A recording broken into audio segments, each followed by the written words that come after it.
सुन्दर दृश्यको साथमा दिनको सुरुवात। आज भने हली तिहार हामीहरूले यसरी पूज्य। अनि घरमा आई आमा र दिदीले रोटी पोल्नु हुँदैछ। दिदी भने चाहिँ तेलमा रोटी पोल्नु हुँदैछ।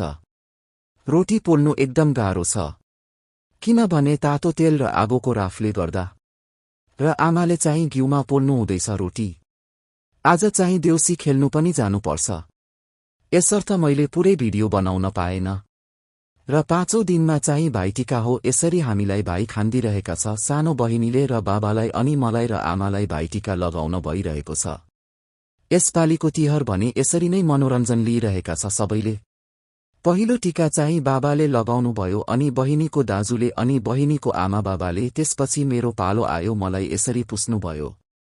ओखर फूलबत्ती घुमाइकिन पुस्ने गर्दछ। यसो गर्दाखेरि आफ्नो ग्रहहरू मुक्त हुनेछ भन्ने एउटा भनाइ छ।